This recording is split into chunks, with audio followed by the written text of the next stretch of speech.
Hello, my friend. Today I will tell you another long-forgotten legend. Close your eyes and let the magic transport you to Middle-earth. Our journey begins.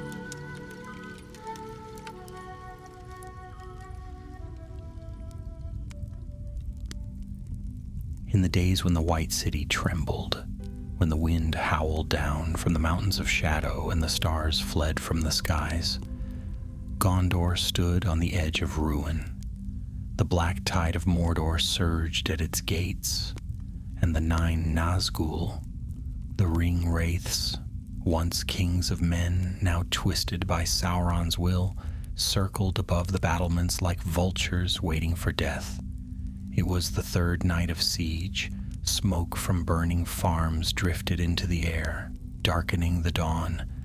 The people of Minas Tirith whispered in fear behind the high white walls, their hope dwindling like a guttering candle. And in the city's lower circle, near the ruin of the great gate, walked a man alone, his cloak torn, his face grim and lined with soot.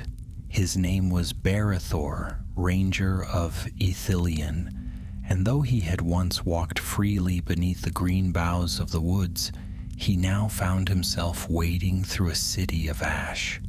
Barethor had returned to Minas Tirith 2 nights earlier with the shattered remnants of his company.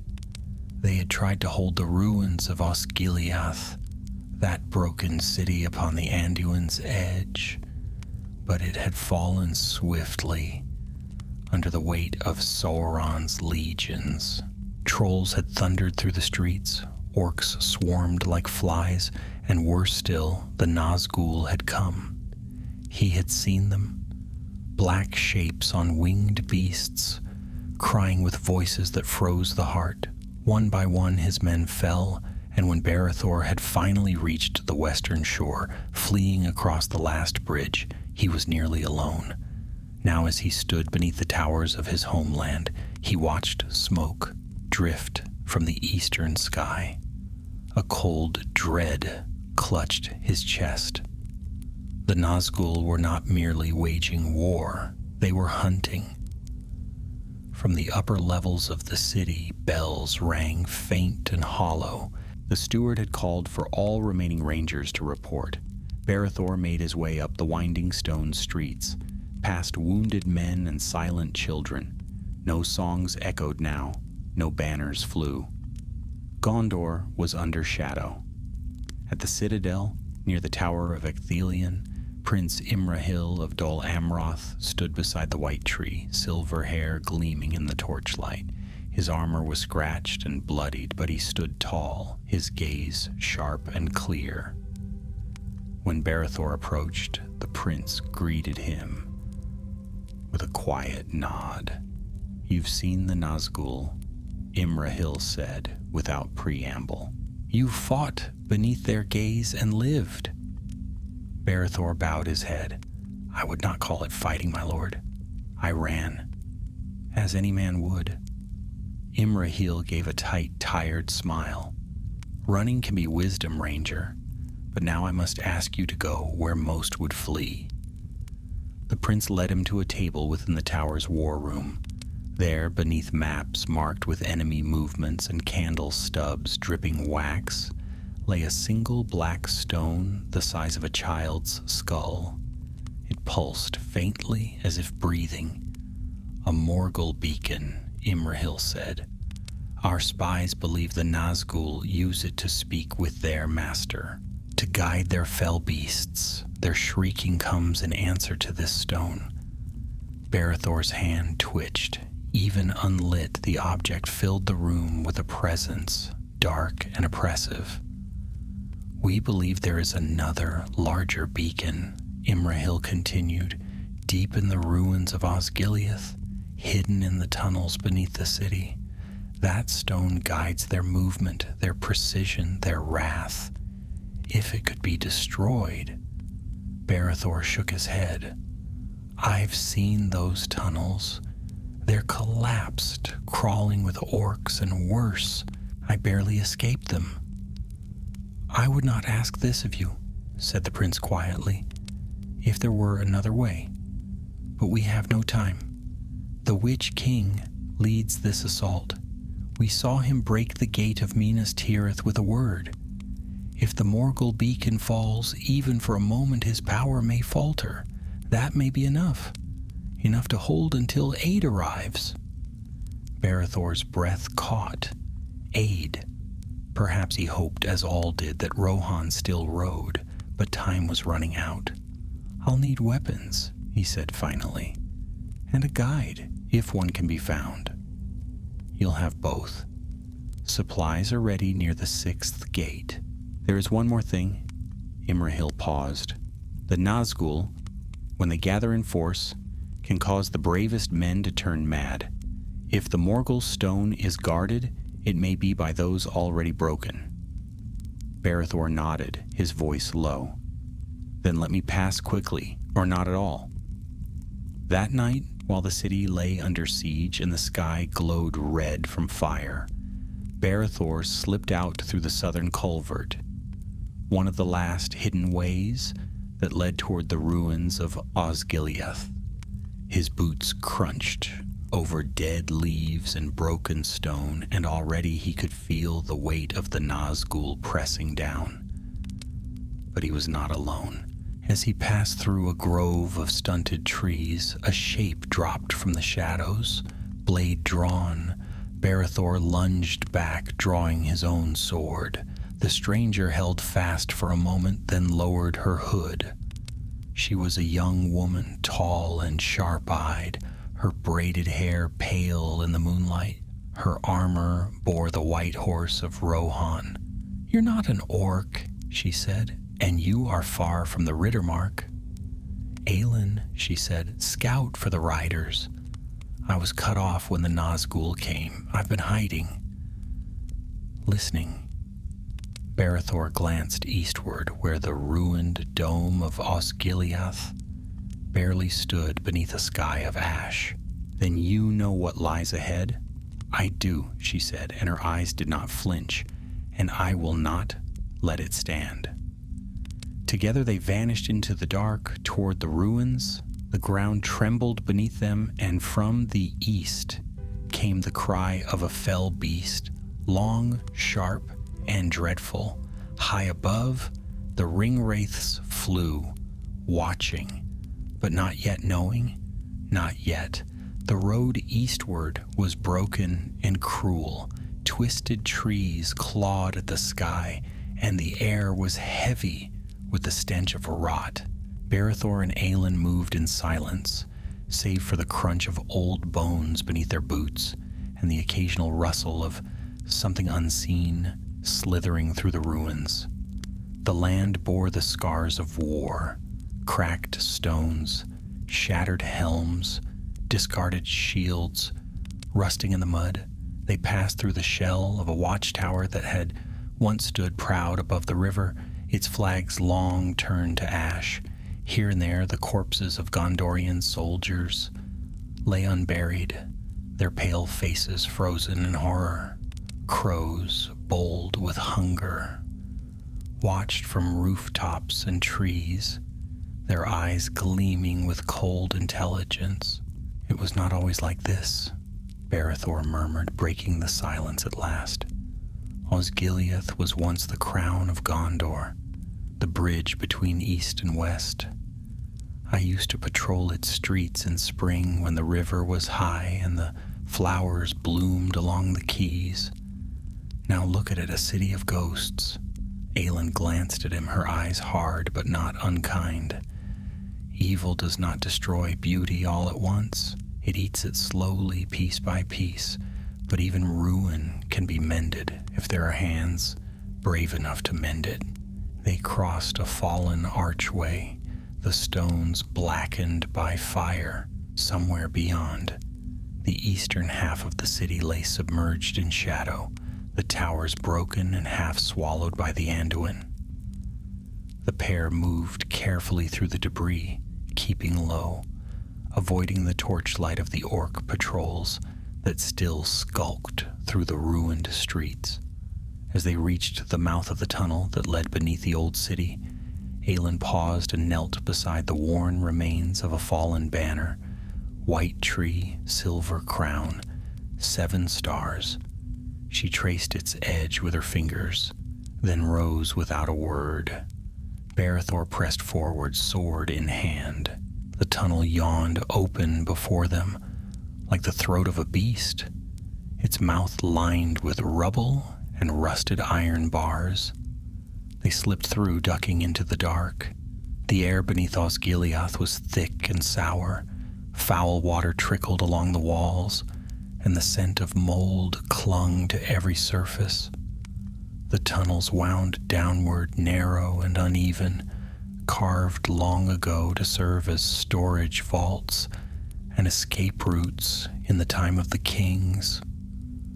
Now they were little more than tombs. Berethor lit a small lantern, shielded to avoid detection, and the flickering light revealed walls lined with ancient stonework, cracked and veined with damp. The silence here was deeper, more oppressive. Sounds did not echo, but seemed to die the moment they left one's lips. "How far?" Aelin whispered. "Too far." Berethor tried to smile, but it came out grim. "The beacon lies beneath the central dome. If the maps are right, that's where the corruption is thickest." They pressed on, winding through passage after passage, the weight of the earth above them growing heavier with every step. Strange markings had been carved into the stone, claw-like symbols and smears of black ichor that gleamed faintly in the lantern's glow.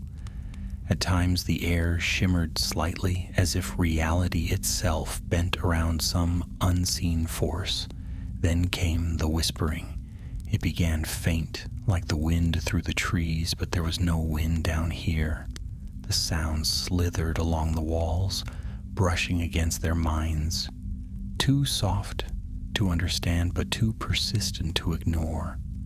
Aelin shivered and drew her blade. "They're close," she said, voice tight. "The Nazgûl's presence. It lingers here." Berethor nodded. His own thoughts had begun to fray at the edges, old memories rising unbidden. His mother's voice long dead. The face of a brother lost at Osgiliath's first fall. The day he found a child's body in the snow. The beacon was not just a tool of war. It was a wound in the world bleeding shadow. They passed through a collapsed chamber where the bones of fallen soldiers were half buried in stone and ash.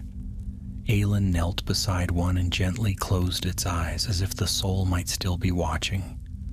Then ahead, a soft glow. Berethor doused the lantern and they crept forward until the tunnel opened into a vast, hollow chamber. The walls were covered in ancient mosaics, cracked and blackened, but still showing glimpses of glory. A crowned king raising his sword, ships upon the Anduin, stars above a silver tree. At the center stood the Morgul beacon. It was larger than the stone Imrahil had shown, tall as a man and shaped like a malformed pillar. Its surface crawled with veins of sickly green light, pulsing in rhythm like a heartbeat. Around it stood a ring of men, or what had once been men. They were draped in the tatters of Gondorian and Rohirric armor, their eyes glassy and hollow, skin pale and stretched thin. Their swords were drawn, but they did not speak or move. They simply stared at the beacon as if entranced. "Wraithbound," Berethor breathed. "They've been caught in the spell." Aelin's knuckles whitened on her sword hilt. "Can they be saved?" Berethor didn't answer. He knew the truth. These men were not possessed in the way of demons or dark spirits. They had been broken by fear, their wills shattered by the presence of the Nine. Their bodies still lived, but their minds had been caught in the endless terror of the Nazgûl's voice. "We'll have to go around them," he said, quickly, quietly. They moved along the edge of the chamber, pressing behind fallen pillars and slabs of broken marble. The beacon pulsed louder now, the whispering growing into murmurs that scraped against their thoughts. Just as they reached the far side, a sound broke the air, the scrape of metal. Aelin had knocked a piece of stone with her foot. The wraithbound stirred. At first, only one turned its head, a slow, unnatural movement. Then another. Then all of them, eyes once filled with duty and honor, now stared with vacant fury, and the first man let out a dry, broken scream. "They see us," Aelin said, already drawing her blade. Barethor raised his sword, his voice steady. "Then we finish it." They stood side by side as the wraithbound charged. The beacon pulsed, and the darkness roared. Steel rang out beneath the earth. Barethor met the first attacker with a parry that sent sparks flying. The wraithbound fought with the clumsy rage of the dead, not skillful but fast and tireless. Their eyes held no hatred, only emptiness. Aelin was already beside him, her sword whirling in swift arcs. Her blade found its mark in a soldier's throat, and he collapsed without a sound, as though the life that remained in him had been no more than a thread. Another lunged at Barethor, striking with a rusted spear. He ducked low and swept his blade across the man's knees. The figure crumpled, but others followed, snarling wordlessly. For all their broken minds, they fought with the strength of men who no longer feared pain or death. "They'll overwhelm us," Aelin shouted, backing toward a broken column. Barethor scanned the chamber. The beacon pulsed brighter now, as if it sensed the conflict, feeding on it. The greenish light flared in waves, and each beat sent new waves of disorientation through his mind. His legs trembled slightly, not from exhaustion, but from something else. Some unseen pressure, like a weight behind the eyes. "We can't fight them all," he said through clenched teeth. "We need to destroy that thing." Aelin nodded, her hair plastered to her face with sweat. "Then cover me." Before he could argue, she bolted across the chamber, ducking beneath the swing of a jagged axe and tumbling between two of the wraithbound. Barethor moved to intercept their pursuit, striking down another of the enthralled with a roar. He saw Aelin leap onto a fallen slab, then sprint up toward the base of the beacon. The air grew colder as she approached. Her steps slowed as if she were moving through water. Her sword clattered from her hand as she clutched her head, gasping. The beacon flared again, and the whispering rose to a piercing wail. Barethor had no time to think. He turned and cut down another attacker, then charged after her, forcing his way through the press. He reached the beacon just as Aelin collapsed to her knees, hands still clutching her temples. "Get back," he shouted, throwing himself between her and two of the wraithbound. He fought with desperation, striking and turning and parrying without pause. For a moment he wondered if he would simply die here. One man, holding off the madness while the stone pulsed and pulsed, echoing like a drumbeat in his skull. And then he remembered the words of Imrahil. "The beacon is of Morgul make, but its strength is not in stone. It feeds on fear. It feeds on despair. Break its spell, and you may break the object itself." Barethor glanced around. Aelin had recovered her breath and was crawling toward her sword. The wraithbound hesitated at the edge of the beacon's circle, uncertain without its full strength. That was his chance. He turned back to the twisted pillar. Up close, its surface seemed alive, crawling with shifting runes and deep cracks that oozed black smoke. He raised his sword, gritted his teeth, and drove the blade deep into the center. The beacon shrieked, not in sound, but in thought. Barethor staggered back, clutching his head as a wave of agony burst from the wound in the stone. It threw the wraithbound to their knees and knocked Aelin flat. The chamber trembled, and cracks spiderwebbed across the walls. A gust of wind, cold as the grave, blasted outward from the pillar, extinguishing all light. And then, silence. The glow faded. The pulse died. The wraithbound stood frozen, blinking as if waking from a long dream. One by one, they sank to the floor. Not dead, but freed. Barethor collapsed to his knees, panting, his hands trembling. Aelin crawled to his side, wincing with every breath. "You did it." "No," he muttered, struggling to stay upright. "We did."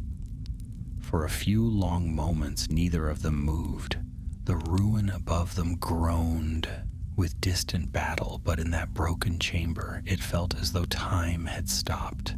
The beacon, once a thing of terrible power, now lay cracked in half, its light gone. The whispers were no more. Barethor leaned against the stone wall, glancing at the freed men slumped across the floor. "We should go before the tunnel collapses." Aelin nodded and helped him to his feet. They retrieved their weapons, and Barethor paused to say a quiet word over the fallen. Some had not survived their possession. For those, he offered a warrior's prayer. As they limped back through the tunnels, the air seemed lighter, the darkness less oppressive. Barethor could not tell if the feeling was real or simply his mind recovering from the shadow's grasp. But either way, he welcomed it. They emerged into the open night just as the clouds above Minas Tirith were torn apart by horns. The sound came from the fields to the north, high, clear, and unmistakable. Horns of war, horns of Rohan. Aelin gasped and grabbed Barethor's arm. "Look!" He turned, and through the veil of smoke and ash, he saw the distant flicker of torches, riders descending from the hills, their banners snapping in the wind. The sun, hidden for days, broke through the gloom at last and lit the Pelennor in red gold fire. The Rohirrim had come. Barethor felt something tighten in his chest. Not fear, not weariness, hope. But there was no time to marvel. The air split once more with a cry so loud, so piercing, it shook the very stones beneath their feet. Aelin turned her eyes to the sky, and Barethor followed her gaze. A great winged beast circled above the city, its rider cloaked in shadow, crowned in flame. The Witch King. The beacon might be broken, but the battle was far from over. "We need to return," Barethor said, already moving.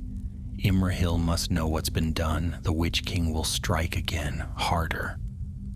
Aelin nodded and followed, both of them weary, bloodied, and sore.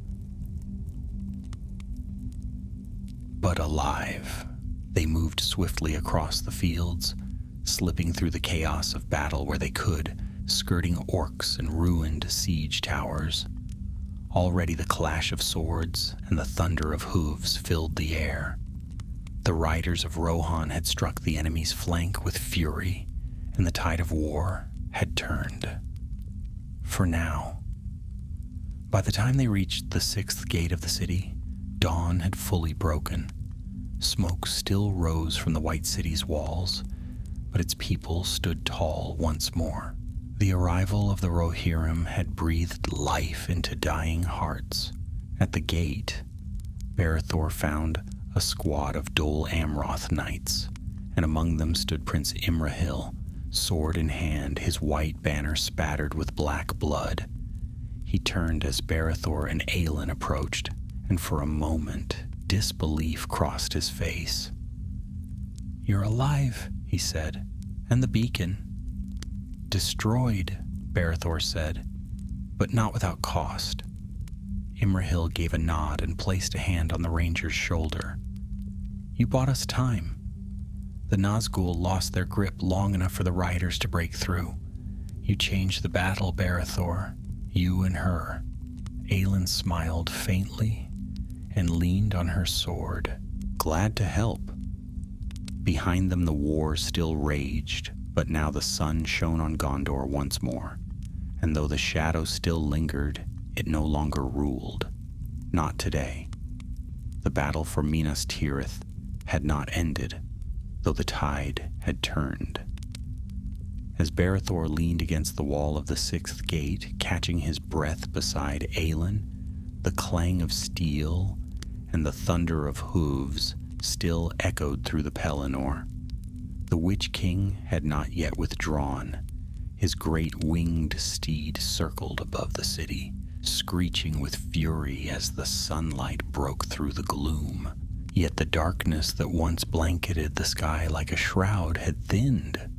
For the first time in days, the people of Gondor could see the sky, and in that simple vision found courage. Inside the gatehouse, Prince Imrahil's captains bustled about, relaying orders and drawing up fresh lines of defense. Wounded were dragged aside and tended to in the corridors, while runners bearing messages raced up the tiers of the city to the citadel. Berethor sat on a bench of stone, his sword lying across his knees. He watched the movement with a weariness that had settled deep in his bones, but his eyes remained sharp, alert. The memory of the Morgul beacon's whisper still lingered in his thoughts, like the taste of spoiled wine. Aelin crouched beside a brazier, her hands held near the flame. She had not spoken much since they had returned, but her eyes tracked everything. In the few hours since their escape from the tunnels, she had been given a fresh cloak, water, and a salve for a shallow wound across her ribs. But her gaze never softened. She was a rider of Rohan, and her heart still fought on the field. "We won't rest for long," she said quietly, without turning. "The Witch King is not finished." "No," Berethor replied, running a cloth over his blade, "but we weakened him." The beacon was a weapon he depended on. Without it, his beasts lose their eyes. His power will falter. Long enough for what? Berethor didn't answer at once. Instead, he looked past the gates toward the horizon, where the sun now sat like a golden crown above the fields. The hosts of Rohan had charged with valor, scattering the eastern flanks of the enemy, and for a moment the battlefield had belonged to them. But even now, new darkness gathered beyond the Anduin. A shadow was rising in the east. The forces of Mordor were not finished, not while Barad-dûr still stood. "I don't know," he said at last, "but hope lives. That's enough for today." Just then, a trumpet blast sounded from above, and a rider galloped through the gate, spattered in mud and sweat. He dismounted and made for Imrahil with haste, and the prince turned from his map table to receive him. "News from the eastern flank," the rider reported, breathless. "Haradrim cavalry, dozens of Mumakil, coming across the river. Southrons in great number, my lord." Imrahil's jaw tightened. "How long?" "An hour, perhaps less." The prince dismissed him and turned to Berethor. "If we're to hold the line, we need to collapse the causeway. The Haradrim will use it to drive their beasts straight through our ranks. But I can't spare more than a dozen men, and I need one who knows the ground." Berethor stood, already sheathing his sword. "I know the road well enough." "I'll lead them." Aelin rose, expression firm. "And I'll go too." Imrahil looked between them, weighing the risk. "You've done enough already." Barethor met his gaze. "And we'll do more." So it was that before the sun had reached its peak, Barethor and Aelin once more rode out of the city, this time at the head of 12 mounted knights. The causeway that led from the riverbank to the eastern gate of Osgiliath was narrow and treacherous, a stone bridge reinforced with wooden scaffolding. In times of peace it had served as a trade route. Now it was a channel through which death would pour unless it was brought down. As they rode through the outer ruins, the wind carried with it the deep, rumbling trumpets of the Mumakil. Barethor had seen one only once in his life, massive beasts like towers with tusks, armored in brass and bone, draped in red and black banners. The Haradrim drove them with whips and iron hooks, using them as living battering rams. "We'll need fire," Barethor said as they reached the base of the causeway. "The scaffolding is dry enough. A few torches, and the whole thing will go." One of the knights, a tall man with a weathered face, pointed to the south. "They'll be on us before the flames catch." "Then we buy time," Aelin said, already lighting a torch. "We don't have to fight them all, just slow them."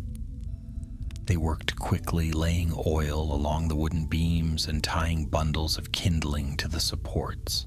The sound of the approaching army grew louder. Hoofbeats, drums, the unmistakable roar of Mumakil. Barethor could feel the ground shivering beneath his feet. Aelin handed him the torch.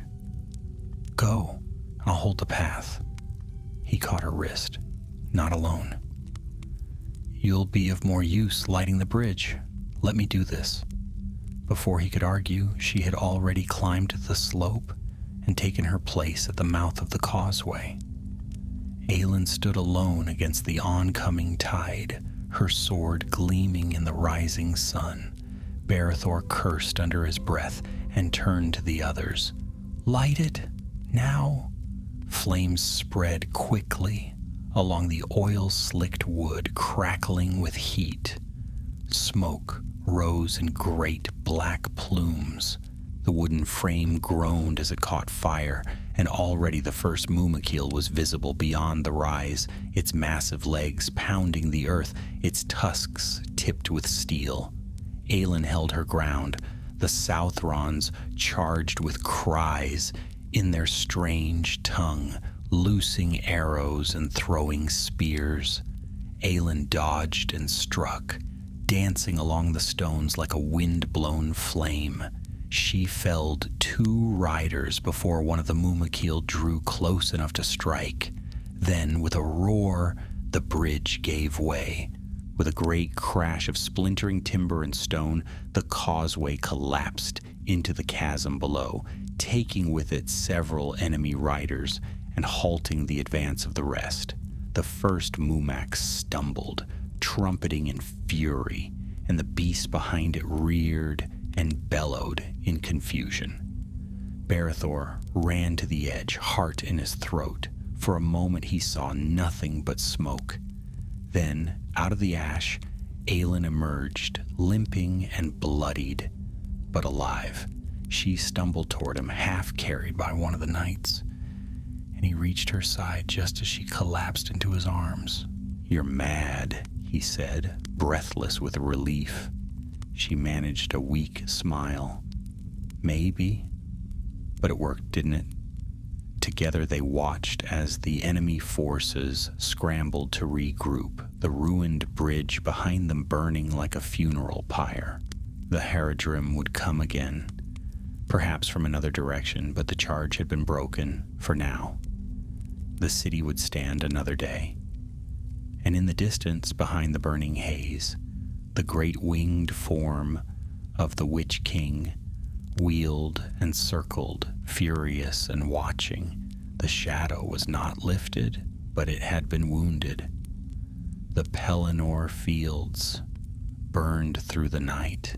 Fires from shattered siege towers cast flickering light across the corpses that lay strewn over the battlefield, and the smoke from dying torches mingled with the rising steam from blood-soaked grass. Though the bridge had fallen and the Mumakil scattered, the enemy had not withdrawn.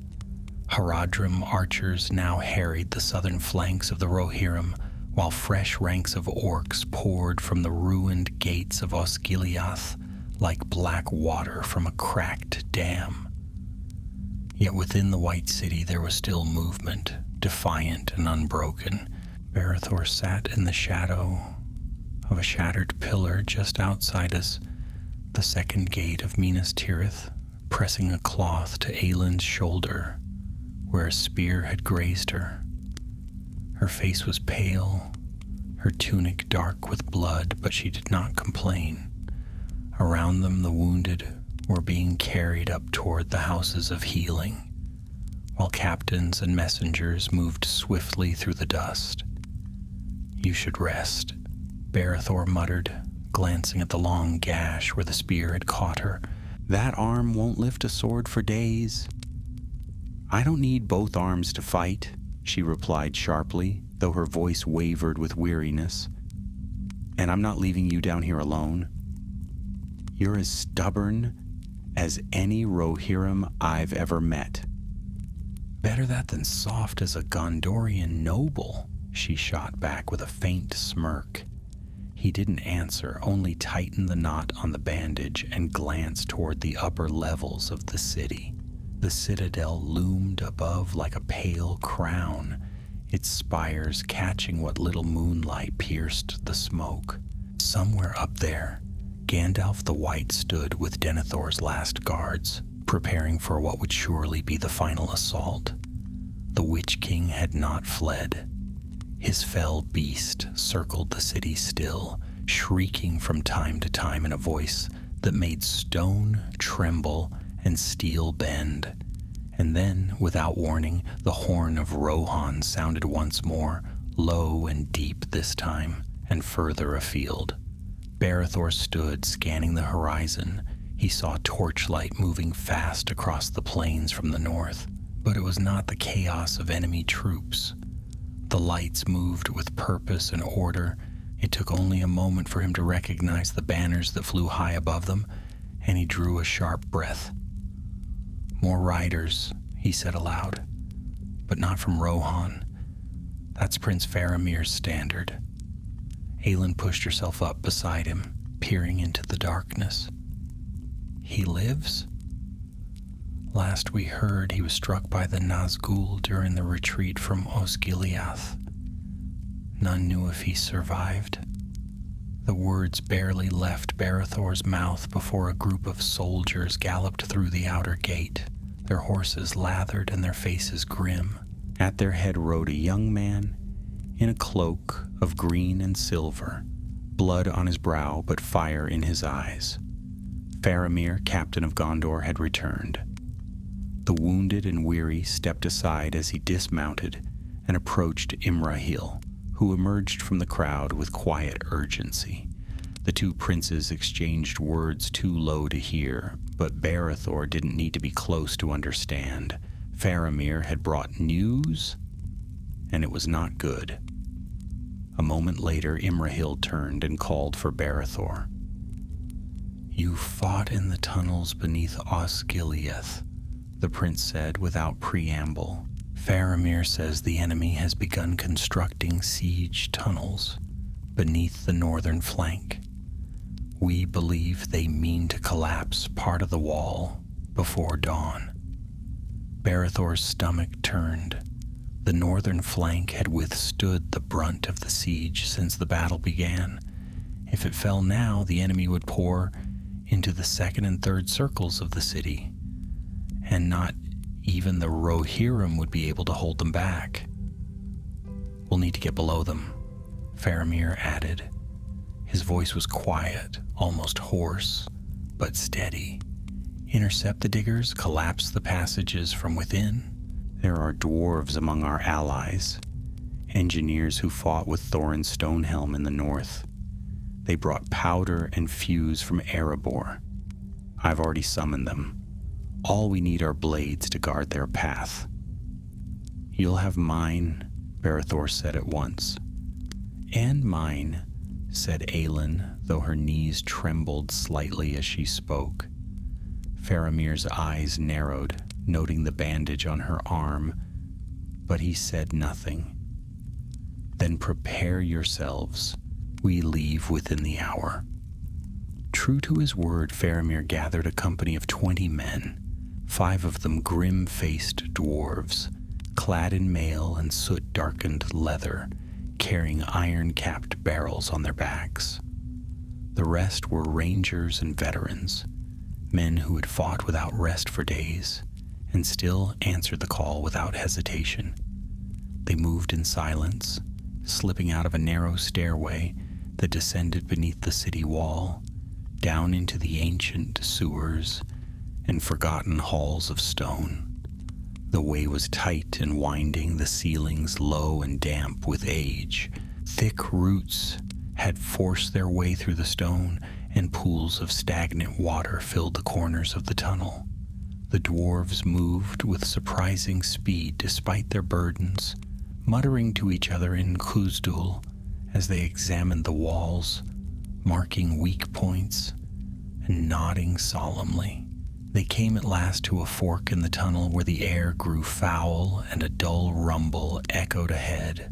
Soft at first, but unmistakable, Berethor pressed forward until he could hear it clearly.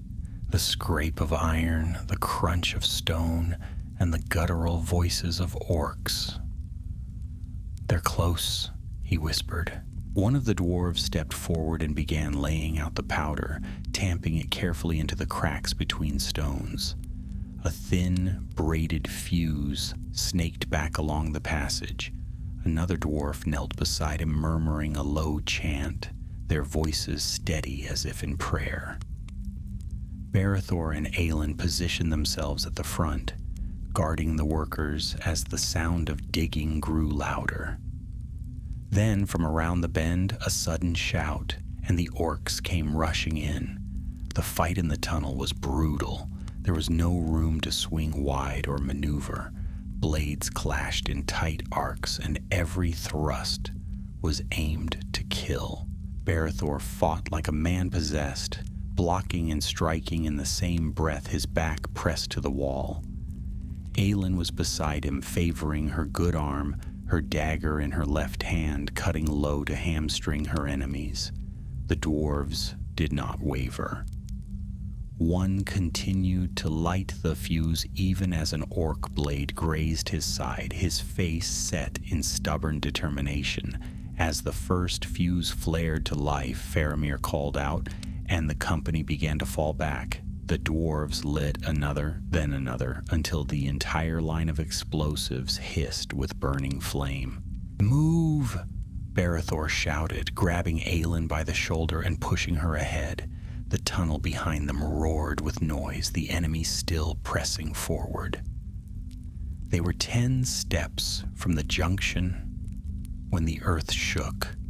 A sound like the breaking of mountains filled the world, and fire raced through the darkness.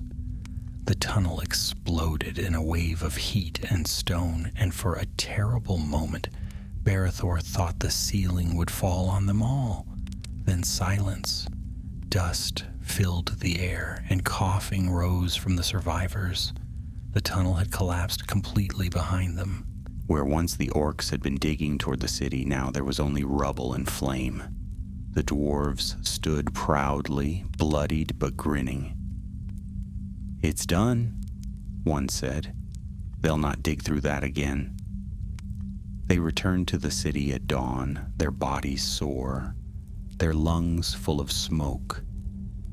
But the northern wall stood. The Witch King's great beasts were gone from the skies, and the horns of Rohan still sounded across the fields. The siege had not ended, but in the deep hours of the night, Gondor had struck back. The city of Minas Tirith stood battered and scorched beneath the dawn sky, her gates cracked, her towers blackened with soot. Yet she stood. Smoke rose in curling pillars from the outer circles, and the great stone walls bore the scars of fire and war. But the white city had not fallen. The people, exhausted and trembling, dared at last to believe that they might endure. In the houses of healing, silence reigned. The stone corridors were lined with the wounded, men and boys in bloodied bandages, some unconscious, others twisting in fevered sleep. The healers moved swiftly but gently between them, faces lined with sorrow, hands steady with purpose. In one quiet chamber lit by the pale light of morning, Aelin lay beneath a linen sheet, her arm wrapped in clean cloth, her brow damp with sweat. Barethor sat at her side, one leg stretched, the other drawn beneath him. His cloak was still damp from the tunnels, and his sword leaned against the wall, nicked and dull. He had not left her since they returned, though she would not admit it. The wound she took during the bridge collapse had turned worse through the night, and the healers now whispered of dark poison on the Haradrim blades. Still she breathed, and that was enough for him. She stirred as the light warmed the room, her eyes flickering open with a dazed confusion before settling on him. "You're still here," she murmured. "I told you I would be." She gave a weak smile. "Foolish of you." "Possibly." He reached for the damp cloth on her brow and folded it again. Outside, the sound of iron-shod boots echoed on the paving stones. The city was alive with movement, though a heavy dread still hung in the air like mist. Aelin shifted, grimacing. "The Witch King. He's not finished." "No." Barethor stood, glancing toward the window. "But neither are we." He left her in the care of the healers and returned to the upper levels of the city, where Prince Imrahil, Gandalf, and Faramir now held council in the tower hall. The steward, Denethor, had retreated into silence, grief-stricken and broken. It was said he had not spoken since Faramir's return. The weight of loss and madness clung to him, and the captains of Gondor no longer sought his command. Inside the high chamber, the air was tense. Maps and reports were spread across the great table, and candles flickered in the draught from the shattered windows. Gandalf stood at the head, leaning on his staff, white robes stained with ash. His eyes were bright and hard. "There is no victory in waiting," he said as Barethor entered.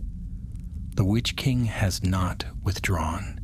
His power is broken in part, yes, thanks to your efforts. But he seeks to reclaim it. The Nine are regathering, and Sauron's gaze is fixed upon this city." Imrahil folded his arms, his silver breastplate smeared with blood. "Then we must strike before he does. What remains of his host is disordered. The Rohirrim press them from the west. We can still fight." Faramir's voice was quiet, steady. "But we cannot win a battle of attrition. For every orc we slay, 2 more cross the river, and the Haradrim bring beasts from the south. Even now, there are reports of corsair ships moving up the coast." Barethor stepped forward. "What if there's another way?" They turned to him, and he felt the weight of their gazes, though he did not falter. "The Witch King has suffered a wound to his pride," he said. "His beacon is gone. His beasts are scattered, but his grip is not yet broken. If we could draw him into the open, force him to overreach..." Imrahil frowned. "You mean to bait him?" "Yes. He expects us to hide behind our walls. But what if we don't? What if we strike at him directly, quick and sharp, while he still gathers strength? Faramir studied him. What would you have us do? There is an outpost east of the Anduin, Berethor continued, where the Nazgûl once rested, a tower of black stone abandoned long ago. We believed it empty, but during our mission to destroy the beacon, I saw signs, tracks, camps, markings. They've begun using it again. If he commands from there and we burn it, he will come. He cannot allow another humiliation. Gandalf's eyes narrowed thoughtfully. And you are certain? No.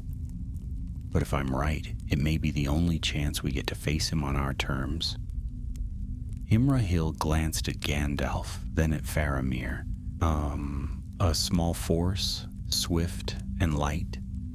No more than 10 riders, Berethor said. Any more and we'll be seen too soon. Just enough to slip across the river and strike the tower. If he takes the bait, we draw him from the skies and weaken his hold. If he does not, at least one of his lairs will burn. For a long moment there was silence. Then Gandalf nodded. So be it, he said. 10 riders. You will lead them. I will go as well, Faramir said. Imrahil stepped forward at once. My lord, you are wounded. I ride, Faramir said again, more firmly. My father may lie in shadow, but I am still captain of Gondor. Then I'll ride too, said Imrahil, though I doubt we'll come back. No, Gandalf said. You are needed here. If Berethor and Faramir fail, Gondor will need its last prince more than ever. Preparations were swift.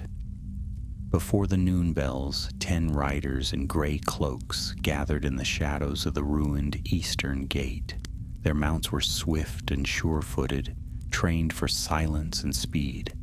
Berethor stood at the head, armor reforged, cloak pinned with the white tree. Faramir rode beside him, lean and pale, yet unyielding. At the last moment, Aelin appeared, a fresh bandage across her arm, her hair pulled back in a warrior's braid. You're not ready, Berethor said. I'm ready enough. Then come, he said, offering her his hand. One more ride. They galloped across the plain, moving through the wreckage of battle, past craters and corpses. Broken spears and banners snapped in half. The enemy had scattered during the morning assault, retreating to the eastern shore. The river ran dark beneath a sky of shifting clouds, but the wind was with them. By dusk they had reached the far bank, slipping through the reeds at a narrow crossing known only to the rangers. No watchtower stood to mark their passage. The land here was silent, too silent. The tower rose from a crag like a blade of black stone. Old banners fluttered on its battlements, no longer Sauron's sigil, but something twisted and new, etched in white ash. The structure had once been used by Gondor in the time of the kings, but now it reeked of decay and sorcery. Berethor dismounted and signaled the others forward. Strike fast. Burn what we can. If he comes, run. The riders moved like shadows. 2 slipped into the tower, placing fire pots and oil along the base. Others scattered, drawing lines of pitch along the walls. The wind shifted as they worked, and a chill settled across the field. Then came the scream. It split the air like thunder, sending birds fleeing from the trees. The sky darkened in a rush, and a shadow passed over the ground, a winged shape descending with terrible speed. He comes, Berethor shouted. To your horses! Ride! The Witch King fell from the sky, his beast shrieking as flame burst from the base of the tower. Fire licked the walls, rising in bright tongues, and the tower groaned like a dying thing. But it was the Nazgûl who seized the sky. His fell mount struck the earth in a storm of wind and ash, and the shadow of his form loomed high above them. Berethor turned his horse, shouting to the others, "Now, ride for the bridge!" But even as they scattered, the Witch King raised a hand, and the wind turned foul. Black mist swept from his robes, curling like claws, and the riders began to falter. Aelin turned in her saddle, voice rising over the gale. "We need to break his hold." Berethor wheeled back, drawing his sword. "With me." And with fire behind and shadow before, they charged toward the ring wraith. The ground beneath the riders shuddered as the Witch King's fell beast landed in a tempest of wings and flame, claws gouging deep furrows in the scorched earth. It reared its long neck and screamed, a sound not made for mortal ears, a shriek that stripped courage from bone and made the very air curdle with dread. The 10 riders who had come with Berethor scattered as they had been ordered, each one galloping for the shadows of the hills, drawing the enemy's attention away from the burning tower. But not all escaped. One horse collapsed beneath its rider. Its heart burst from terror before a blade was ever drawn. Another was thrown, the man crushed beneath the saddle. Still, Berethor and Aelin rode straight toward the Nazgûl, their blades drawn, their faces pale with fear, but set with fire. The ringwraith's presence was like a storm pressed into a man's form. His robes shifted with an unnatural wind. His helm glinted like iron forged in shadow, and from beneath the blackness came no face, only cold. "Draw him!" Berethor shouted, spurring his horse harder. He knew they could not kill the Witch King. It was not within the power of any mortal sword to end him, not unless fate itself twisted in their favor. But he could be baited, distracted, delayed. Behind them, the flames rose higher around the tower. The stone cracked and screamed as ancient supports buckled. Aelin veered to the left, loosing an arrow at the beast's head. It struck true, but did no harm. The arrow turned to ash. Before it ever reached flesh, the fell beast wheeled toward her with a shriek of fury, and the Witch King raised his hand, palm facing outward. A wave of unseen force struck Aelin like a hammer. She flew from her saddle and tumbled across the ground, her bow snapping in two as she landed hard among the rocks. Berethor shouted and pulled his mount toward her, even as the Nazgûl descended. He leapt from his horse before it stopped, landing beside her in a crouch. She groaned, clutching her ribs, her face twisted in pain, but her eyes still fierce. "I'm not finished," she gasped. "Good," Berethor said, helping her up, "because he's coming." The Witch King approached on foot, tall and terrible beneath the burning tower. The flames reflected off his blackened helm, and the sound of his voice rolled across the earth like the breaking of tomb doors. "You dare," he said, though his lips did not move. "You think to strike at me with fire and iron?" Berethor stepped in front of Aelin, sword raised. "We think to remind you that Gondor is not yet fallen." The Nazgûl's laughter was like cold water poured through stone. "Fools, fire dies, walls crumble, and you will break, as all men do." He raised his sword, black as midnight, edged with poison. The blade hummed with a sound that Berethor felt rather than heard, a low, dreadful thrum in his bones. He stepped forward, gripping his own sword tighter, and with a cry he struck. Steel met steel in a shower of sparks. Berethor's blade skidded off the Nazgûl's with a shriek, and pain shot through his arm from the force of the impact. The Witch King's return stroke came low and fast, and Barethor barely turned it aside. He danced back, breath ragged, eyes locked on his enemy. He had faced many foes in his years, a troll near the Morgul Vale, a captain of the Haradrim, but never this. The Witch King moved like a shadow with weight, fast but deliberate, as if every motion came from a place beyond time. Aelin, still dazed but steadying, forced herself to her feet. She had lost her bow, but her sword was still strapped to her back, and she drew it now, blood trailing down her temple. She charged in from the side, hoping to catch the Wraith's attention, but he turned with unnatural speed, backhanding her with the flat of his blade. She was thrown once more, crashing into a mound of stone. Barethor shouted her name, but was forced to defend again as the Witch King pressed the attack. Blow after blow fell upon him, forcing him to his knees. His sword was nearly wrenched from his grip, and each parried strike felt like holding back a river with a reed.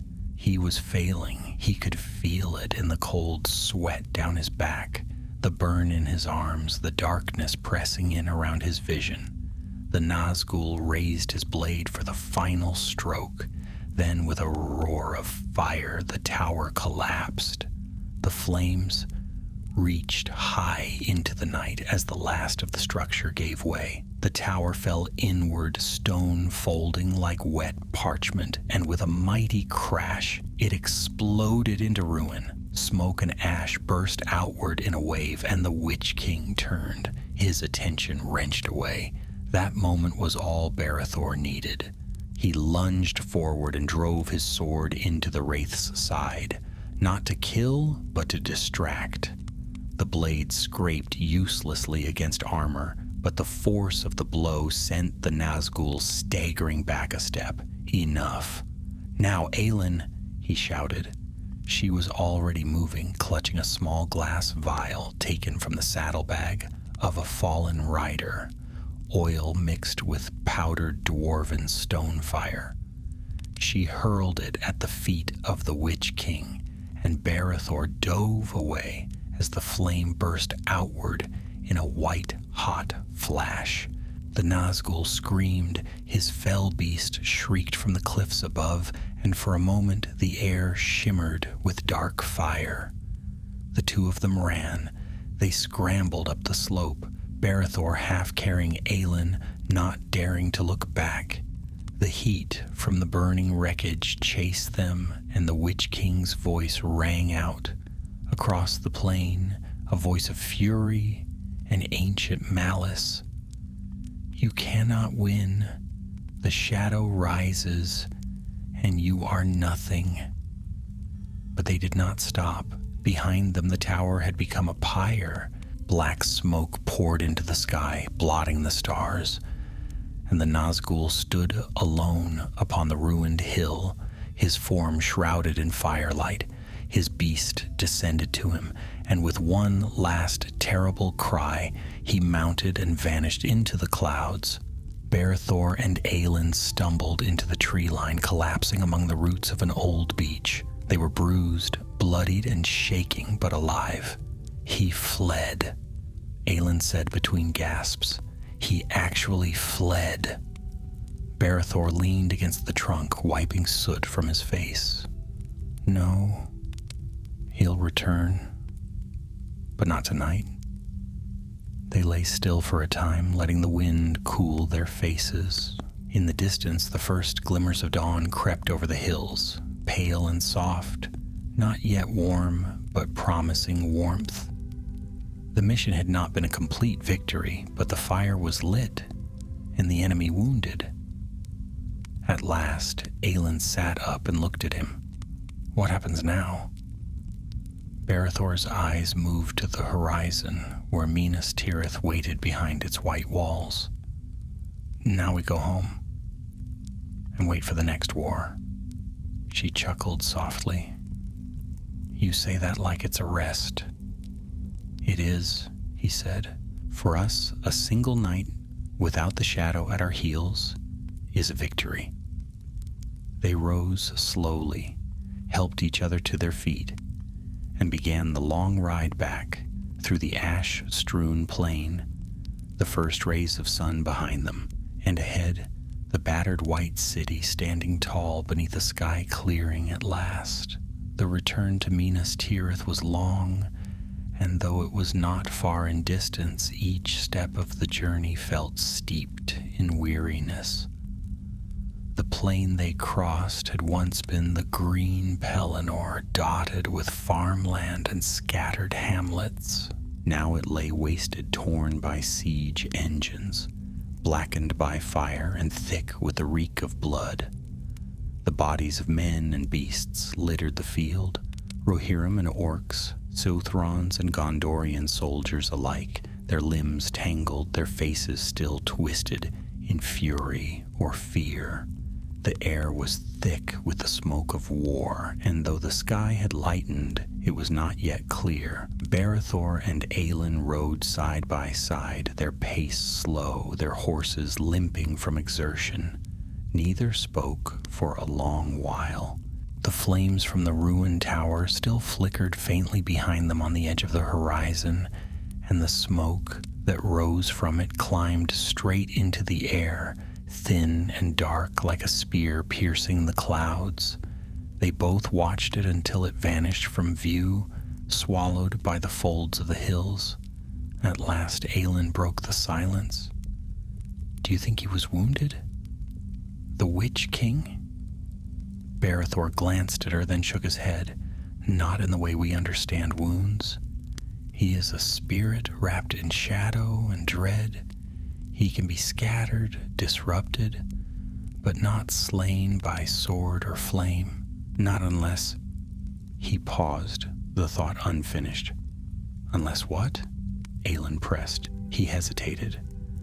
"There are old tales, whispers that he cannot be killed by the hand of a man, but that is prophecy, words lost in time. I don't place hope in riddles."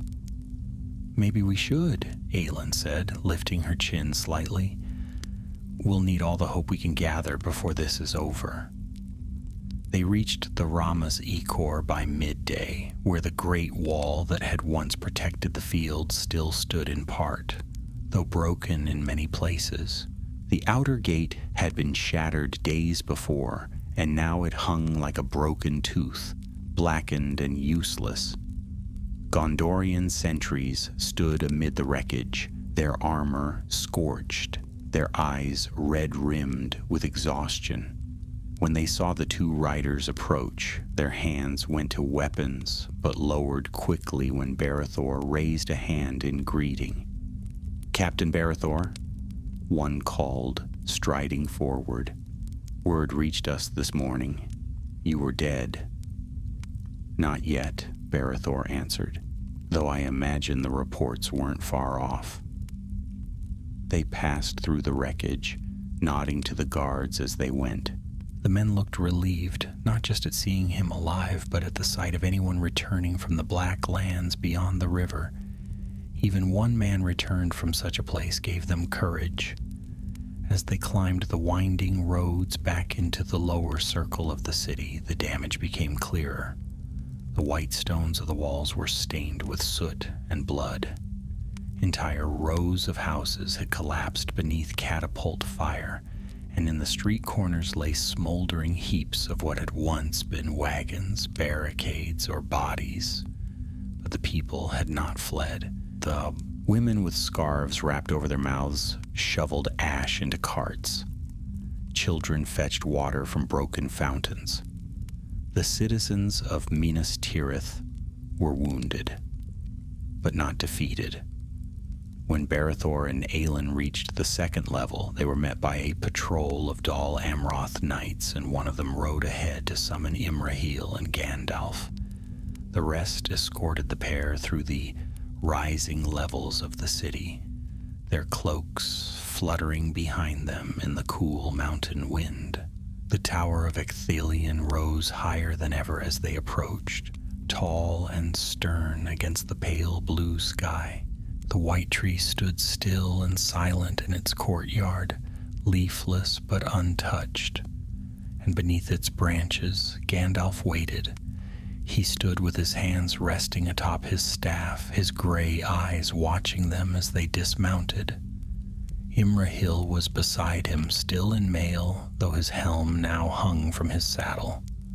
"You returned," the prince said. "Not many expected you would." "We nearly didn't," Barethor answered.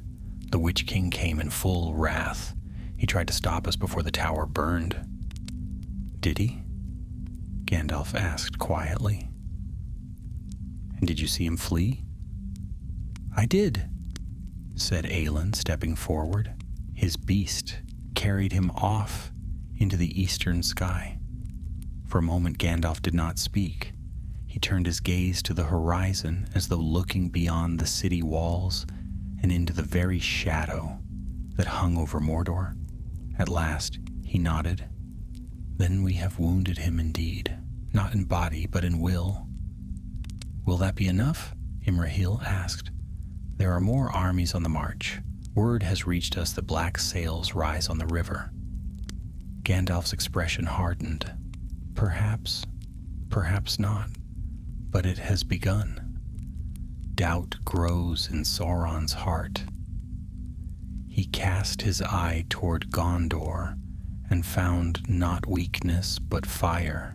The Witch King may still command his hosts, but his pride has been pierced, and that in such a creature may be more dangerous than any wound. Barethor stepped closer.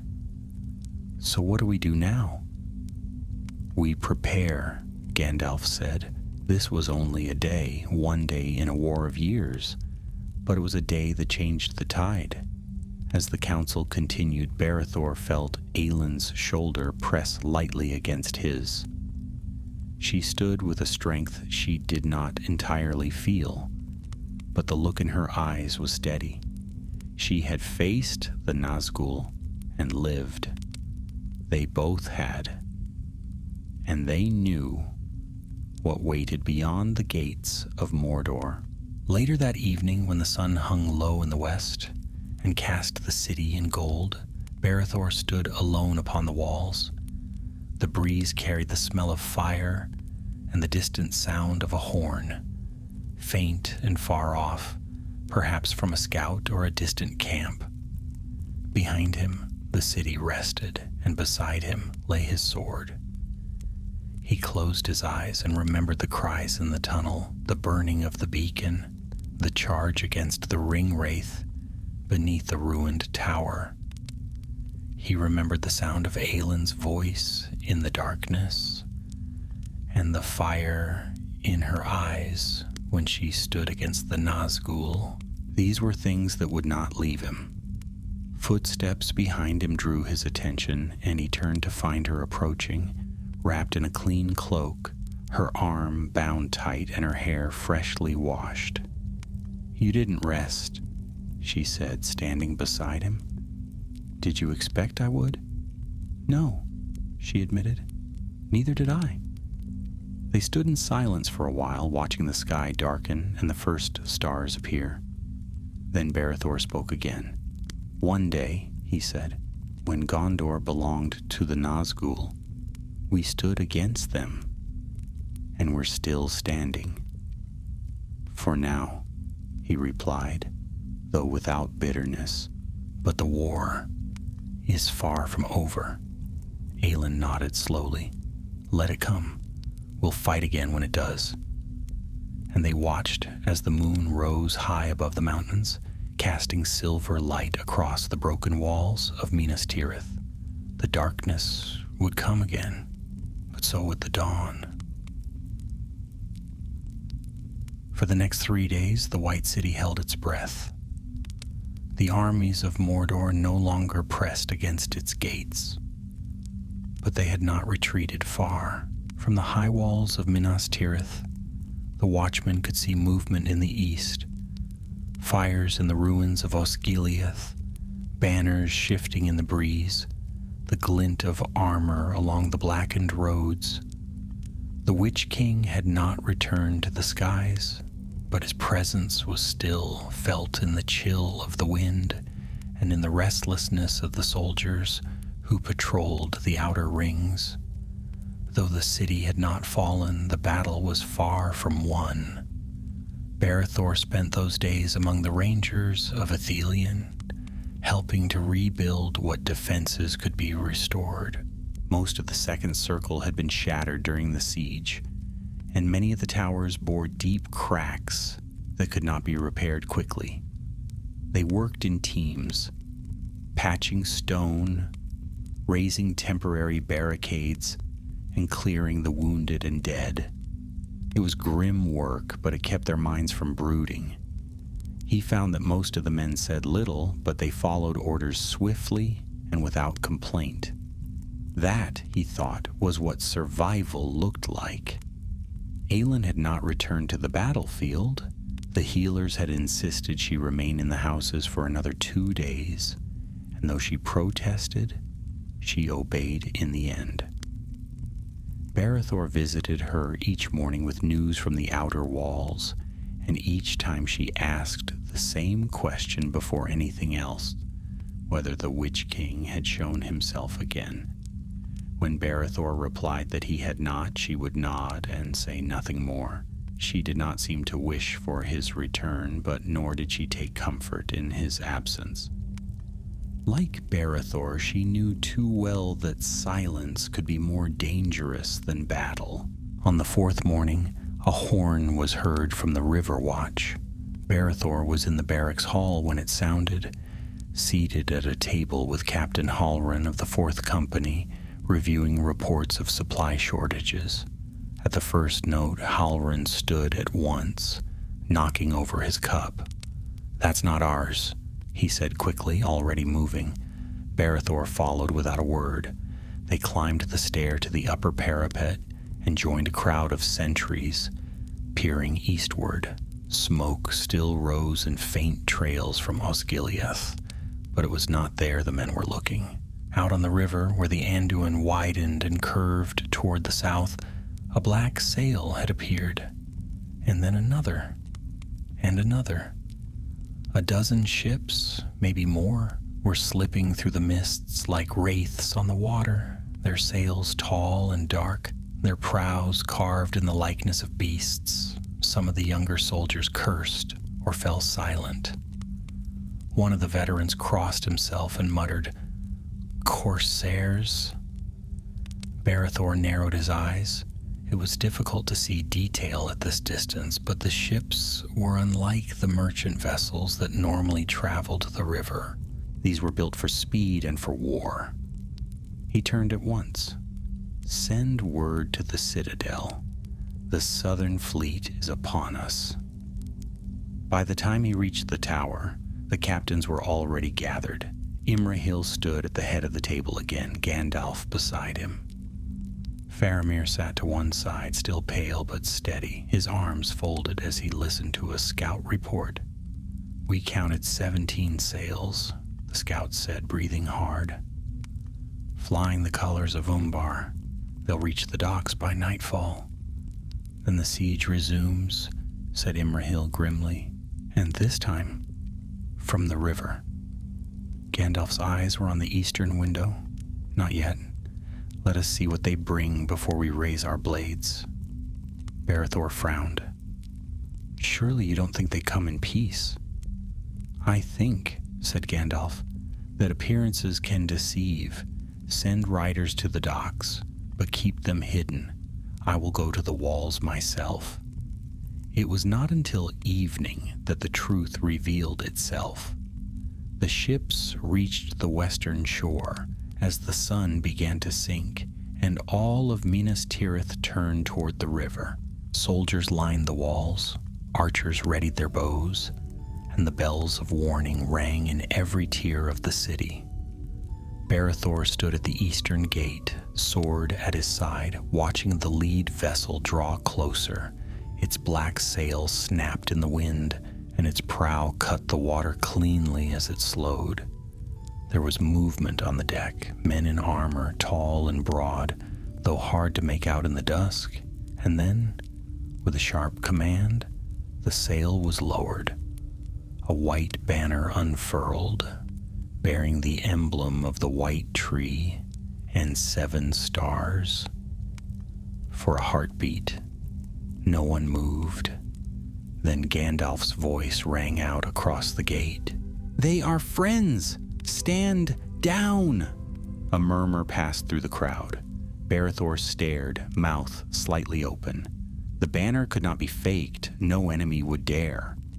The ships docked quickly, and one by one, the figures aboard stepped onto the shore.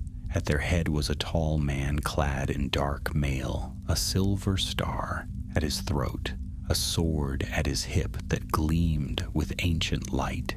His hair was black, his eyes gray and keen, and his bearing was that of a king, though no crown adorned his brow. Barethor knew him at once. "Aragorn," he whispered. Behind him came Legolas of the woodland realm, his golden hair unbound, and Gimli, son of Glóin, axe over shoulder. The rangers of the north followed, quiet and swift-footed, and behind them marched a host of freedmen, former prisoners and warriors of southern Gondor, who had risen against the corsairs and taken their ships. The tide had turned again. Aragorn met with Gandalf in the shadow of the gate, and though Barethor could not hear their words, he saw the strength in their clasped hands. Then Aragorn turned and addressed the captains. "I bring reinforcements," he said, "and more will come. But this war will not be won in Minas Tirith. We must take the battle to the gate of the enemy. We must march on the Black Land." There were gasps among the crowd.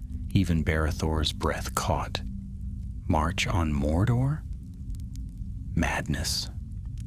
Yet in Aragorn's voice there was no hesitation. He spoke not as a desperate man, but as one who had seen the road ahead and chosen to walk it. Gandalf nodded solemnly. "We must draw Sauron's eye away from the true threat. The fate of Middle-earth now lies not in battle, but in the hands of a small and hidden hope." The council began to murmur again, but Barethor did not join them. He felt a strange chill at those words. He did not know what this hidden hope was, nor where it had gone. But something had shifted in the war, and he sensed that his own part in it was not yet finished. Later, as the stars kindled above the city, he found Aelin standing on the ramparts again, her cloak wrapped tightly around her, hair loose in the wind. "They've come," she said softly. "Yes? Do you believe in him? In Aragorn?" Barethor thought for a moment. "I believe in the men who follow him." "That may be enough." She looked out toward the plains, where torches now moved once more beyond the walls. Mordor had not yet struck again, but the night was far from quiet. "Do you think we'll march with them?" she asked.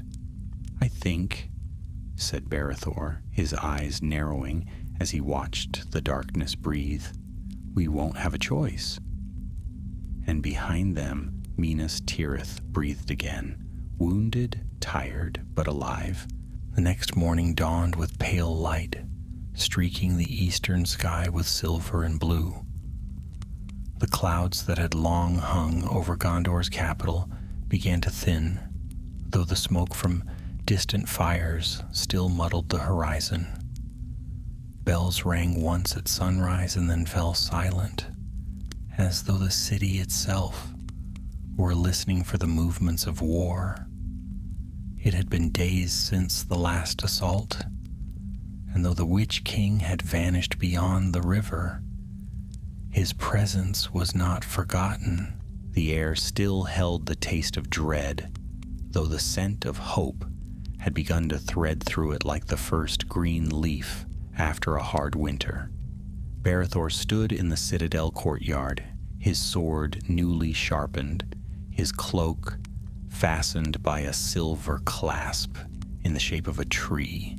His hands were gloved, but his knuckles ached from overuse. All around him preparations were underway.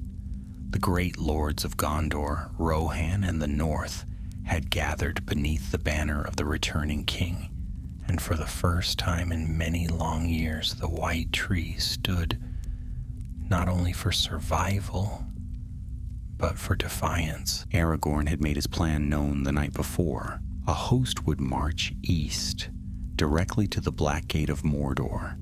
It would not be large enough to win a battle, nor even to hold ground, but that was not its purpose. It was a provocation, a challenge, to draw the eye of Sauron away from his true peril, hidden somewhere in the depths of his own land. Many had questioned the wisdom of it. Even more had doubted whether such a force could survive the road, let alone the enemy waiting at its end. Yet none had truly opposed it. Despair had grown too deep, and in the presence of Aragorn, it seemed almost shameful to speak of fear. Barethor had listened from the edge of the council, saying little, but when volunteers were called for, he had stepped forward without hesitation. Aelin had done the same beside him. Now she emerged from the corridor of the Houses of Healing, wearing fresh armor fitted to her frame and a green cloak pinned with a small brooch shaped like a galloping horse. Her arm was no longer bound, though she moved it carefully, testing her strength. She gave him a small nod as she approached. "You're early," she said. "So are you." "I didn't sleep." "Neither did I." They exchanged no further words as they walked together to the southern courtyard where the riders assembled. Already lines of men were gathering. The banners of Dol Amroth and Rohan stirred in the morning breeze, alongside the ancient standard of Elendil, the White Tree on a black field. The rangers of the north stood quietly apart, tall and silent, while the remaining Rohirrim murmured among themselves in their lilting tongue. Dwarves from Erebor, those who had survived the tunnels, sat polishing axes, and a handful of elves from Ithilien watched with calm eyes, already ready. These were the willing, the bold, the ones who had not turned from the impossible. Aragorn stood at the head of the host, speaking with Éomer and Prince Imrahil. His dark hair was loose around his shoulders, and Andúril, Flame of the West, hung at his side. When he saw Barethor and Aelin approach, he gave a single nod. "You are certain?" he asked them. "We came this far," Barethor said. "We'll not stop at the threshold." "I will not order you to come," Aragorn said quietly. "This road leads into shadow, not glory. No tale will remember the names of those who perish at the Morannon." "Then let them forget us," said Aelin. "We'll ride all the same." So it was that just after the 9th hour the army marched. They passed beneath the broken gates of Minas Tirith and descended into the fields of battle once more. The path east led first through the remains of the Pelennor, where crows still circled and smoke hung in the hollows. They crossed the Anduin at the repaired ferry bridge and passed through the remnants of Osgiliath, which was now entirely abandoned save for a few scouts. From there they turned east and south, skirting the edges of the Morgul Vale and giving the ruined city of Minas Morgul a wide berth. None dared look long at its crooked towers or the black-green glow that still lingered above its highest spire. Barethor rode near the front, Aelin beside him, their horses moving carefully through the ruined roads. Though they had been among the living not long ago, this stretch of land felt lifeless, silent, as if even the air had forgotten how to carry birdsong. The soldiers did not sing as they marched, nor did they speak much. There was a shared understanding between them now, a silence born not of fear but of choice. If this was to be their last march, they would not waste it with false bravado. That night they camped near the ruins of an ancient outpost, once a watchtower of Gondor, now nothing but stones tumbled in moss and soil. Fires were lit sparingly and scouts were sent in all directions. Berethor sat with his back to a rock, polishing his blade in the low glow of the fire. Aelin sat across from him, cradling a bowl of stew she had not yet touched. Around them, others dozed or murmured quietly, and somewhere in the distance, a flute played a slow, mournful tune. "It feels like the edge of the world," Aelin said suddenly. Berethor looked up. "It is. Beyond that ridge lies the Black Gate. Once we cross it, we're no longer in the world we knew." She nodded, stirring her food. "Do you think any of us will come back?" "I think," he said slowly, "that coming back isn't the point." She glanced at him and he continued, "This isn't about victory in the field. We march so that another road may remain open, unseen, if we die, but that road remains. It's enough." Silence followed. Then, almost reluctantly, Aelin reached for a flask at her side and took a sip. When she handed it to him, he drank as well. It was not strong wine, but enough to keep the night from feeling too heavy. The next day passed without incident, and the next after that. On the fourth morning, they crossed into the plateau of Gorgoroth. There, the land changed. The air thickened with ash and dust. The mountains loomed higher, their peaks shrouded in black. The soil was dead, crumbling beneath their boots like powdered bone. The very wind seemed poisoned, yet they pressed on, and by sunset, they stood in sight of their destination. The Black Gate of Mordor rose like the maw of some monstrous beast, vast and ancient, flanked by towers and iron teeth. The Morannon, built in a time before memory, stood shut against the world, its battlements crawling with orcs. Behind it lay the heart of Sauron's realm, and beyond that only fire. The army halted upon a low ridge, and torches were lit along the lines. Aragorn stood before them with his sword drawn, and Gandalf at his side. "There is no retreat now," the wizard said, his voice carrying over the host. "If the eye turns to us, then let it see strength." And so they made camp there, in full view of the enemy. They built no walls, raised no palisades. Instead, they raised banners, and they waited. That night, as Berethor tried to sleep upon a bed of stone, a sound rose from beyond the gate, a horn deep and low, like the call of something ancient waking from slumber. Aelin opened her eyes beside him. "It begins," and Berethor said nothing. By dawn, the earth trembled. Berethor rose early before the horns sounded, before the voices of the watchmen called down from the hilltops. He stood upon a ridge just beyond the outer edge of the camp, his cloak drawn tight against the bitter wind.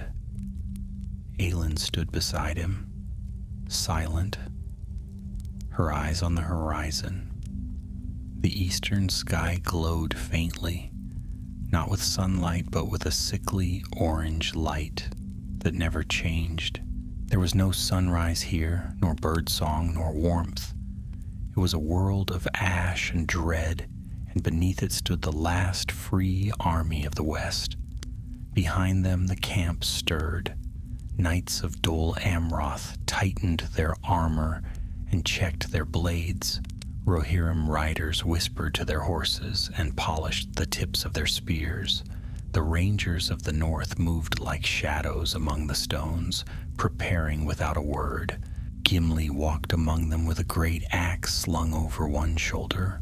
muttering about honor and the folly of men, while Legolas sat with eyes closed, listening to sounds no one else could hear. Berethor turned to Aelin and offered her his water flask. She accepted it, with a nod, took a sip, then passed it back. Her hand was steady. She'd not spoken much since they reached the gate, and he had not asked why. What words remained to be said had already been spoken during the long march east. There was nothing left now but to see the task through. A horn sounded from the watch line, a single, low note.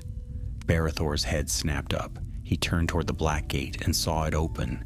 With a great groan of iron, the massive doors of the Morannons split apart.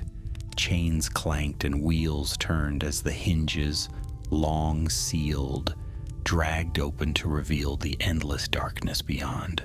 A column of dust rose from the path, and for a moment nothing emerged. Then they came. Orcs poured from the darkness in ranks, 100 wide, led by huge black uruks bearing spiked banners.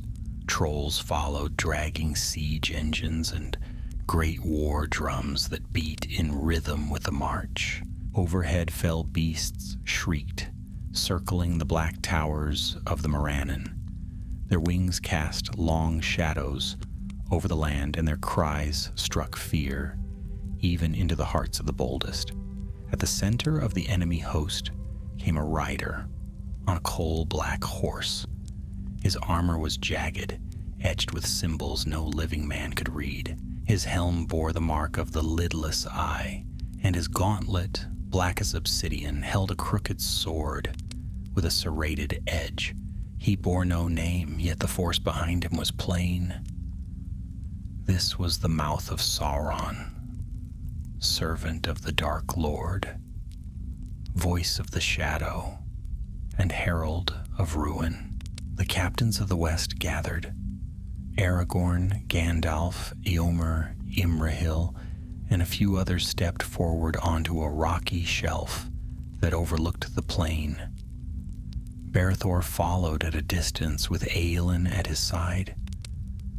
Neither had been summoned, but both felt that if this was to be the end, they would not spend it hiding behind others.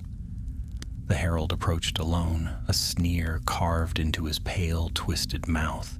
His voice, when he spoke, was cruel and cold. "I am the mouth of Sauron," he said, lifting his helm. "He who speaks for the one who rules. He has seen your defiance.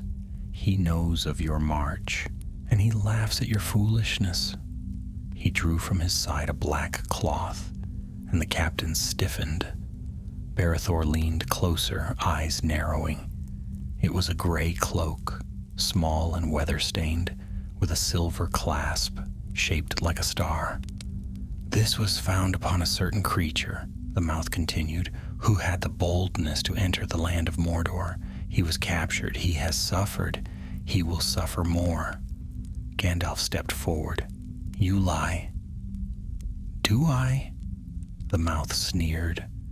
"Then where is your hope? What power do you possess to challenge the will of the Dark Lord? You are few. You are scattered. You have no victory, no escape. The armies of Mordor are endless." His voice echoed over the plain, but Aragorn did not waver. He stepped forward, Andúril shining in his hand. "We do not come to beg for peace, nor to surrender," Aragorn said. "We come to give you one last chance to yield. Throw down your weapons, depart, crawl back to the shadow that bred you, or stand and be swept away." The mouth of Sauron hissed, but said no more. He wheeled his mount and rode back toward the Black Gate. For a long moment, there was only silence. Then the drums began. Tens of thousands of orcs marched in formation, flanked by mountain trolls and siege beasts. The earth trembled beneath their feet. From the towers of the Morannon, black arrows arced into the air and fell like rain. Berethor raised his shield, and felt the impact of steel against wood. The battle had begun. Aragorn turned to the host. "To positions," he shouted. "Form ranks." Barethor ran with Aelin to the western flank, where the men of Gondor had formed their line. He took his place beside two rangers, one already wounded but refusing to fall back. They braced their shields together and lowered their spears. The first wave struck like a storm. Orcs slammed into their line, screeching and snarling, blades flashing in the firelight. Barethor thrust his spear into the chest of the nearest one and drew his sword to meet the next. To his left, Aelin fought with clean, swift strikes, her blade cutting in tight arcs. The noise was deafening. Screams, metal, the roar of drums, the smell of blood and smoke filled the air. Time twisted. Barethor lost track of the hours.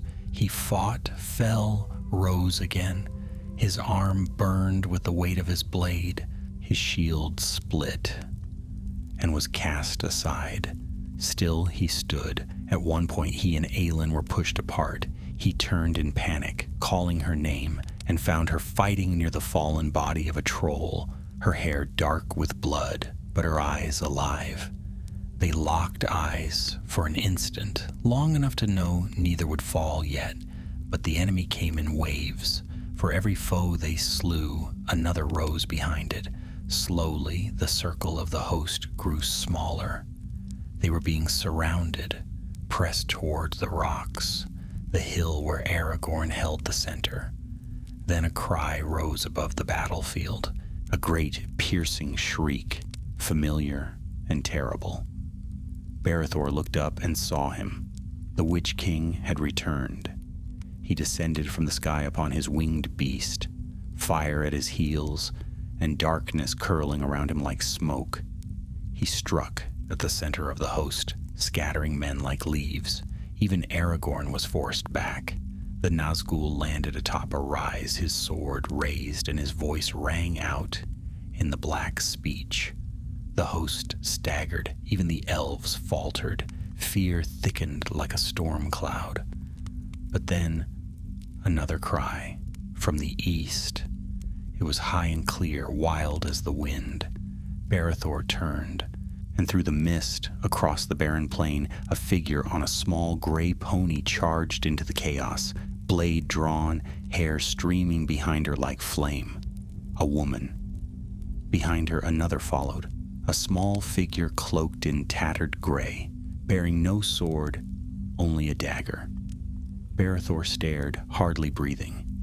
"They came," he whispered. The gray pony galloped straight into the storm. Its rider bent low over the saddle, cloak flaring behind her like a banner of defiance. She wore no gleaming crown, no enchanted armor, only a helm too large for her head and eyes bright with purpose. Her sword flashed in the pale light, and her voice, clear and fierce, rang across the field. The enemy parted before her, startled by the suddenness of her charge, and for a breathless moment, the chaos of battle paused. It was as though the battlefield itself held its breath. Barethor recognized her, not by face, but by her bearing. It was Éowyn of Rohan, shield maiden and niece to the king. The tale of her defiance had traveled even to Gondor, whispered among the wounded as legend. She had ridden in secret among the Rohirrim, disguised as a man bearing the name Darenhelm. And now, in the midst of death and fire, she had revealed herself. The second figure, small, cloaked, and staggering, followed in her wake. Barethor could not see his face, but he knew what he was. A hobbit, a creature of the Shire, far from home, yet here in the last defense of the West. And not just any hobbit.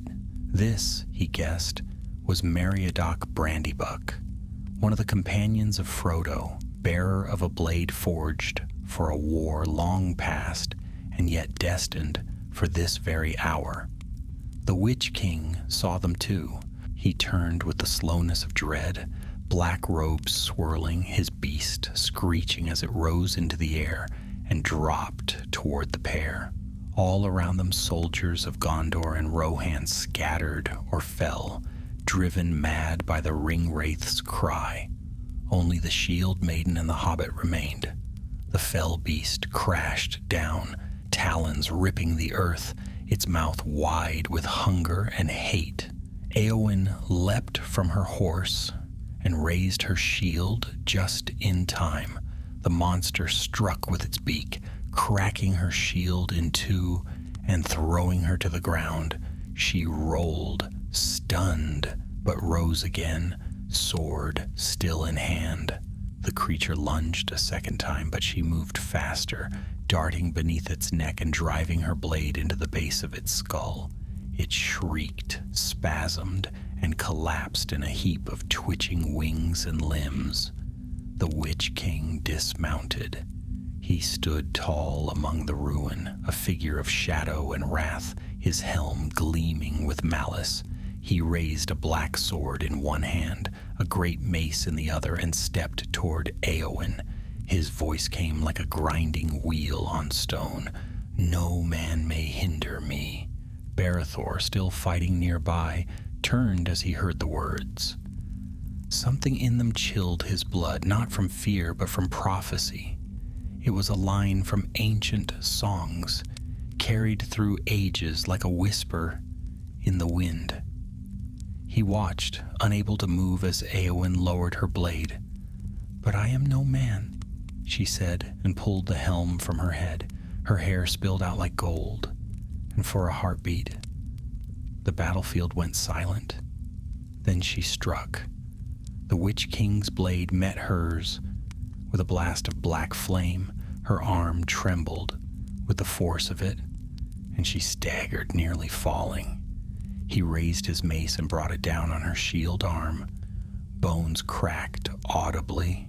She dropped her sword and collapsed to her knees. From behind, the hobbit moved. He crept through the smoke and blood, small and nearly invisible amid the chaos. And then he struck, not at the Witch King's arm or helm, but at the back of his knee. His blade, though small, was old and sharp and true. It pierced the armor. The ringwraith screamed. He turned on the hobbit, staggering, and that was the moment Éowyn needed. With her last strength, she seized her fallen sword and drove it straight into the space beneath his helm. There was no cry, no flash of fire, only silence. The Witch King fell. His armor collapsed with a great clang, empty and cold. The wind howled across the plain, and with it, the darkness that had hung over the host began to lift. The fell beast twitched once more and lay still. Barethor stared, stunned, as the soldiers of Mordor faltered. A cheer rose from the ranks of the west, wild and desperate and joyful. But the victory was not yet won. From the towers of the Black Gate, new drums began to beat. The armies of Mordor surged forward again, more furious now, as though their very rage had been set free. The host of the West closed ranks. Swords clashed, arrows rained. Trolls charged into the lines like living siege towers. Still, the men of Gondor and Rohan held their ground. Barethor found Aelin again in the heart of the melee. They fought side by side, neither speaking, each strike born of instinct and purpose. They covered one another, leapt over the fall, and cut down the charging. The battlefield blurred into noise and motion, but they moved as one. Then something changed. A tremor rippled through the ground, greater than any that had come before. The towers of the Morannon shook. The earth split along the edge of the plain. All eyes turned east. From the very heart of Mordor, Mount Doom erupted. A pillar of fire burst into the sky, brighter than the sun. A wave of red light rolled across the land. The eye, Sauron's great and lidless eye, ever watchful, shuddered and turned, as if struck by a force unseen. It flared once, then dimmed. The towers of Barad-dûr, once unshakable, began to crack. Gandalf's voice rose over the field. "He is defeated!" The eye vanished. The towers collapsed in thunder and flame. A sound like 1,000 mountains crumbling filled the air. The black gates split apart with a roar, the hinges torn from their foundations. The hosts of Mordor wailed in fear. The trolls dropped their weapons. The orcs turned and fled, throwing down their shields, their discipline lost. It was over. Barethor stood amid the ruins, blood on his face, sword lowered. Around him, the army of the West roared in victory. Banners were raised, trumpets blown, tears shed. But he looked only to the east, where the mountains still burned, and wondered at the cost. Aelin touched his arm. "They did it," she said softly. "The ones we never saw." He nodded, eyes distant, and we stood here to give them the chance. Later in the aftermath, he would walk among the living and the dead. He would find Éowyn, wounded but alive, her spirit unbroken. He would kneel beside the hobbit, Merry, who lay unconscious but breathing, the small sword still clutched in his hand. He would speak with Gandalf, who said only, "We must now see to peace." But for Barethor, the war was already done. He had seen Gondor belong to the Nazgûl for a day, and he had helped take it back. As the host began the long journey home, he and Aelin rode side by side once more. They did not speak of the darkness they had faced. They did not speak of the fear. They spoke only of the green fields waiting in Ithilien, of the sea beyond Dol Amroth, and of the white tree that might blossom again. And far above them, for the first time in many years, the sky was truly clear.